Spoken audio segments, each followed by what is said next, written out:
જય Hind. Only first ચેનલમાં તમારા દરેક મિત્રોનું હાર્દિક સ્વાગત છે.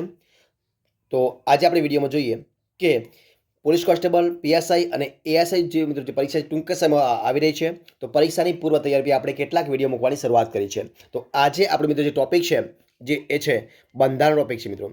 અને જે બંધારણ છે એ બંધારણ પીએસઆઈની અંદર મિત્રો 25 માર્કનું અને પોલીસ કોન્સ્ટેબલ મિત્રો 30 માર્કનું પૂછાય છે. તો વિડીયો પૂરેપૂરો જોજો કે જેથી કરીને મિત્રો આપણે દરેક વિડીયોની અંદર મિત્રો 30 એમસીક્યુ પ્રકારના કેવા પ્રશ્નો, એમસીક્યુ પ્રકારના પ્રશ્નો મૂકીએ છીએ અને એ પણ ગુજરાતની અંદર આગળ જે બી તમામ પરીક્ષાઓ લેવાયેલી છે તો એ પરીક્ષાની અંદર પૂછાયેલા પ્રશ્નો છે. વેરી મોસ્ટ ઇમ્પોર્ટન્ટ પ્રશ્નો છે. વિડીયો પૂરેપૂરો જોજો કે જેથી કરીને તમારે ખૂબ મદદરૂપ થઈ શકે. તો શરૂઆત કરીએ આપણે. અને આજે મિત્રો જે વિડીયો ભાગ નંબર મિત્રો 19 છે. વિડીયો પૂરેપૂરો જોજો. શરૂઆત કરીએ આપણે વિડીયોની. જોઈએ પ્રશ્ન એક તમારી સમક્ષ છે. પ્રશ્ન શું છે કે સર્વોચ્ચ અદાલત, શું છે પ્રશ્ન? સર્વોચ્ચ અદાલત પાસે કાનૂની સહાય કોણ માગી શકે છે? પ્રશ્ન છે કે સર્વોચ્ચ અદાલત પાસે કાનૂની સહાય કોણ માગી શકે? જવાબ આવશે મિત્રો ઓપ્શન એ, રાષ્ટ્રપતિ. શું જવાબ?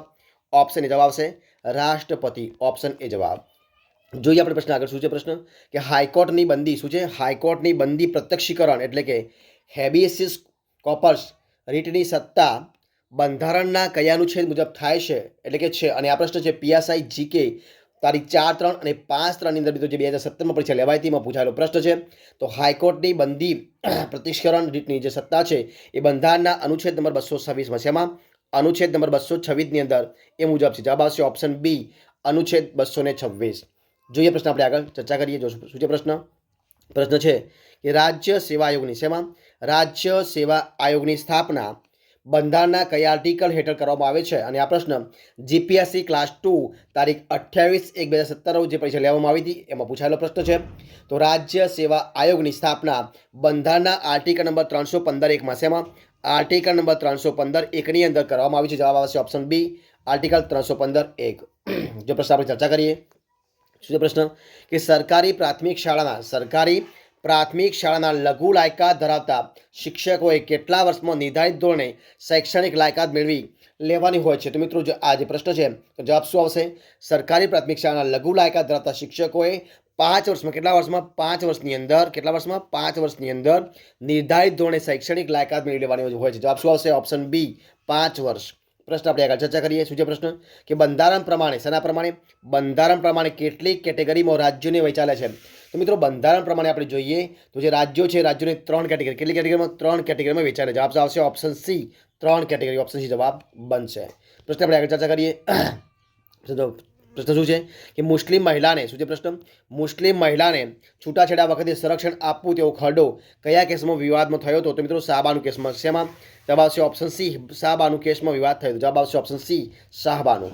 પ્રશ્ન આપણે આગળ ચર્ચા કરીએ. પ્રશ્ન છે કે ગરીબો, શું છે પ્રશ્ન? ગરીબો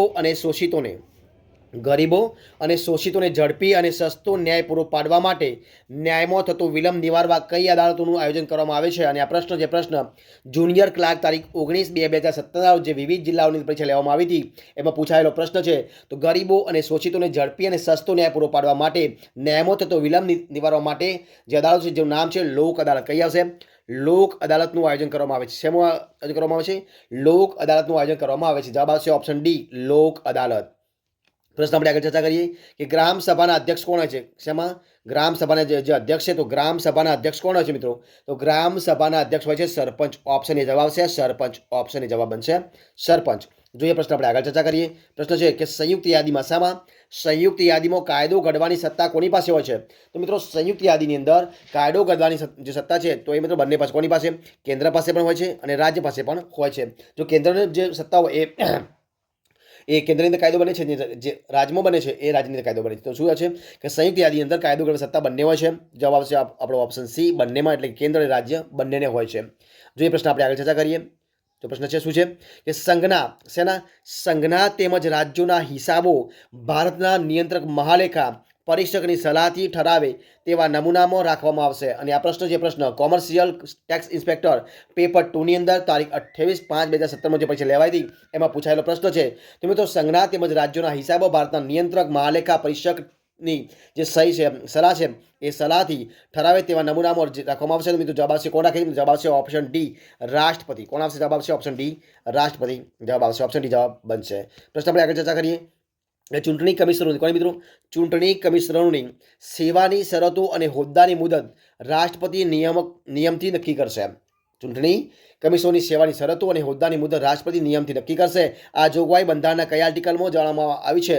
તો મિત્રો બંધારણના 324. જવાબ આવશે ઓપ્શન બી. બંધારણના 324 આર્ટિકલની અંદર એની જે છે એ નિયમથી નક્કી કરશે. બંધારણના આર્ટિકલમાં જણાવવામાં આવી. જવાબ આવશે ઓપ્શન બી 324 આર્ટિકલ. અને આ પ્રશ્ન જીપીએસસી આસિસ્ટન્ટ ઇજનેર જે તારીખ 26/3/2017 જે મિત્રો પરીક્ષા લેવાતીમાં પૂછાયેલો પ્રશ્ન છે. જવાબ આવશે ઓપ્શન બી 324 આર્ટિકલ.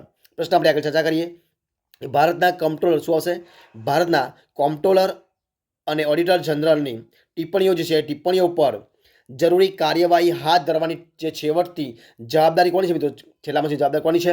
અને આ પ્રશ્ન GPSC social welfare officer class 1 મિત્રો તારીખ 1/1/2017 જે પરીક્ષા લેવાતીમાં પૂછાયેલો પ્રશ્ન છે. તો ભારતના કોમ્પ્ટ્રોલર અને ઓડિટર જનરલની ટિપ્પણીઓ પર જરૂરી કાર્યવાહી હાથ ધરવાની જે છેલ્લેની મિત્રો જે છેવટની જવાબદારી છે એ જવાબદારી છે સંસદની. કોની છે? ઓપ્શન ડી જવાબ આવશે સંસદ. ઓપ્શન ડી જવાબ સંસદ. પ્રશ્ન આપણે આગળ ચર્ચા કરીએ કે ભારતીય બંધારણનો શું છે પ્રશ્ન? ભારતીય બંધારણનો પ્રથમ સુધારો ક્યારે કરવામાં આવ્યો હતો? તો ભારતીય બંધારણનો પ્રથમ સુધારો કરવામાં આવ્યો હતો ઈસવીસન 1951માં. ક્યારે? ઈસવીસન 1951. જવાબ આવશે ઓપ્શન એ ઈસવીસન 1951. અને આ પ્રશ્ન છે જીપીએસસી ક્લાસ 1 તારીખ 15/1/2017 જે પરીક્ષા લેવાઈ હતી એમાં પૂછાયેલો પ્રશ્ન છે. જવાબ શું આવશે? Option A 1951. પ્રશ્ન આગળ ચર્ચા કરીએ કે નીચે જણાવેલ શું છે કે નીચે જણાવેલ નામોમાંથી જે નીચે નામ જણાવેલા છે એમાંથી કયા મહાનુભાવોને ઉપરાષ્ટ્રપતિ પદ મળ્યા બાદ રાષ્ટ્રપતિ બનવાનો અવસર પણ પ્રાપ્ત થયો હતો? અને આ પ્રશ્ન છે રેવન્યુ તલાટી તારીખ 28/2/2016 જે પરીક્ષા લેવાતીમાં પૂછાયેલો પ્રશ્ન છે. તો મિત્રો જે નીચે નામ આપવામાં આવે છે મહાનુભાવો છે એમાંથી ઉપરાષ્ટ્રપતિ બન્યા બાદ એના પછી જેમને રાષ્ટ્રપતિ બનવાનો જે અવસર મળ્યો હોય તો એ છે મિત્રો વીવી ગિરી. જે નીચે આપણે કોણ બન્યા હતા મિત્રો? વીવી ગિરી. તો જવાબ શું આવશે? ઓપ્શન સી વીવી ગિરી. પ્રશ્ન આપણે આગળ ચર્ચા કરીએ કે કયા વર્ષ પછી જે અહીંયા પ્રશ્ન આપ્યો છે તો કયા વર્ષ પછી કેટલી વસ્તી ગણતરીને લગતા આંકડા પ્રસિદ્ધ કરવામાં ના આવે ત્યાં સુધી અનુચ્છેદ 82 હેઠળ સન 1971ની વસ્તી ગણતરીના આધારે ફેરગોઠવણી કર્યા પ્રમાણે રાજ્યોને ફાળે આવતી લોકસભાની જે બેઠકો છે બેઠકોની ફાળવણી કરવાની જરૂર રહેશે નહીં. અને આ પ્રશ્ન જીપીએસસી ક્લાસ 1ની અંદર તારીખ 9/4/2017 જે પરીક્ષા લેવાઈ હતી એમાં પૂછાયેલો પ્રશ્ન છે. તો જવાબ શું આવશે? ઈસવીસન 2026માં. શું જવાબ આવશે? ઓપ્શન બી 2026ની અંદર. આ પ્રમાણે જોઈએ પ્રશ્ન આગળ પ્રશ્ન છે કે સંસદની બેઠકો જો પ્રશ્ન છે કે સંસદની બે બેઠકો પ્રશ્ન શું છે કે સંસદની બે બેઠકો વચ્ચેનો ગાળો કેટલા વર્ષનો હોય છે? એટલે કે કેટલો હોય છે? તો સંસદની બે બેઠકો હોય એ વચ્ચેનો ગાળો હોય તો મિત્રો 6 માસનો. કેટલો હોય છે? ઓપ્શન બી જવાબ આવશે 6 માસનો ગાળો હોય. જવાબ શું આવશે? 6 માસ. ઓપ્શન બી જવાબ બનશે 6 માસ.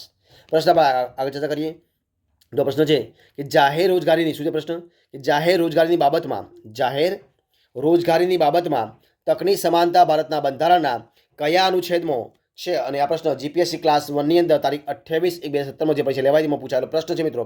તો જવાબ શું આવશે? જવાબ આવશે અનુચ્છેદ 16. શું આવશે? અનુચ્છેદ 16. ઓપ્શન એ જવાબ બનશે અનુચ્છેદ 16. પ્રશ્ન આપણે આગળ ચર્ચા કરીએ. શું પ્રશ્ન છે કે લોકસભાનું શું છે પ્રશ્ન? લોકસભાનું કઈ બાબત પર આધિપત્ય છે? અને આ પ્રશ્ન બિન સચિવાલય ક્લાર્ક તારીખ 2016 જે પરીક્ષા લેવાય તેમાં પૂછાયેલો પ્રશ્ન છે. તો લોકસભાનું નાણાકીય બિલ પર શેના પર? નાણાકીય બિલ પર આધિપત્ય છે. નાણાકીય બિલ જે બાબત છે એના પર આધિપત્ય છે લોકસભાનું. કોનું? લોક જવાબ છે ઓપ્શન ડી નાણાકીય બિલ. ઓપ્શન ડી જવાબ. પ્રશ્ન આપણે આગળ ચર્ચા કરીએ. જો પ્રશ્ન શું છે? પ્રશ્ન છે કે ખાલી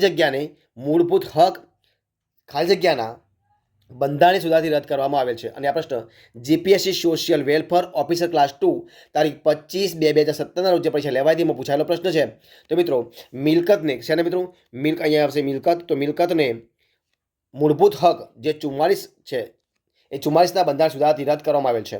જે મિલકત છે એ મિલકતને મૂળભૂત હકના 44માં બંધારણ સુધારાથી રદ કરવામાં આવેલ છે. જવાબ શું આવશે? મિલકત અને 44. જવાબ આવશે ઓપ્શન સી મિલકત અને 44.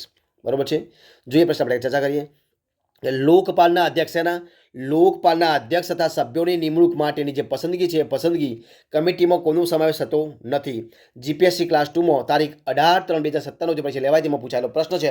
તો લોકપાલના અધ્યક્ષ તથા સભ્યોની નિમણૂક માટેની જે પસંદગી છે એ પસંદગી કમિટીની અંદર મિત્રો માનવ સંસાધન પ્રધાન શું આવશે? ઓપ્શન ડી જવાબ આવશે માનવ સંસાધન પ્રધાનનો સમાવેશ થતો નથી. જવાબ આવશે ઓપ્શન ડી માનવ સંસાધન પ્રધાન. ઓપ્શન ડી જવાબ બનશે. પ્રશ્ન આપણે આગળ ચર્ચા કરીએ. પ્રશ્ન શું છે કે રાજ્ય સેવાઓમાં ન્યાયતંત્રને કારોબારી તંત્રથી અલગ કરવા રાજ્ય પગલાં ભરશે. અને આ જોગવાઈ કયા આર્ટિકલમાં દર્શાવવામાં આવેલ છે? અને આ પ્રશ્ન જીપીએસસી મહિલા અને બાળ વિકાસ તારીખ 29/1/2017 જે પરીક્ષા લેવાય તેમાં પૂછાયેલો પ્રશ્ન છે. તો રાજ્ય સેવામાં ન્યાયતંત્રને કારોબારી તંત્રથી અલગ કરવા રાજ્ય પગલાં ભરશે. આ જોગવાઈ એ આર્ટિકલ નંબર 50 છે. એમાં આર્ટિકલ નંબર જે 50 છે એમાં દર્શાવવામાં આવી. જવાબ શું આવશે? ઓપ્શન સી આર્ટિકલ નંબર 50 એમાં દર્શાવવામાં આવેલી છે. જવાબ બનશે ઓપ્શન સી આર્ટિકલ 50. પ્રશ્ન આપણે આગળ ચર્ચા કરીએ. તાલુકા પંચાયતમાં છે એમાં તાલુકા પંચાયતની અંદર મહિલાઓ ખાલી જગ્યા માટે રાખવામાં આવશે. તો જવાબ શું આવશે મિત્રો? તાલુકા પંચાયતમાં મહિલાઓ માટે મિત્રો 0.5% અનામત રાખ 0.5% અનુમત રાખવામાં આવશે. જવાબ આવશે ઓપ્શન બી 0.5% અનુમત રાખવામાં આવે છે. જોઈએ પ્રશ્ન આગળ ચર્ચા કરીએ આપણે કે વિશ્વના બધા લોકશાહી દેશોમાં સૌથી વધારે મતદારો કયા દેશમાં છે? તો મિત્રો વિશ્વની અંદર તમામ મિત્રો જેટલા લોકશાહી દેશો છે એ બધાની અંદર સૌથી વધારે જો મતદારો હોય તો જવાબ આવશે ઓપ્શન ડી આપણા દેશ ભારતમાં. શું આવશે? ઓપ્શન ડી ભારતની અંદર. ઓપ્શન ડી જવાબ બનશે ભારત.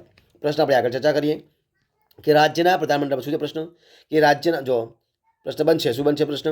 કે રાજ્યના પ્રધાનમંડળમાં કેટલા પ્રકારના પ્રધાનો હોય છે? તો મિત્રો રાજ્યના પ્રધાનમંડળમાં કેટલા પ્રકારના? 3 પ્રકારના પ્રધાનમંડળ. કેટલા હોય છે? 3 પ્રકારના પ્રધાનમંડળ. જવાબ આવશે ઓપ્શન બી 3 પ્રકારના પ્રધાનમંડળો હોય છે. પ્રશ્ન આપણે આગળ ચર્ચા કરીએ કે આપણા દેશમાં દર કેટલા વર્ષે સામાન્ય ચૂંટણીઓ થાય છે?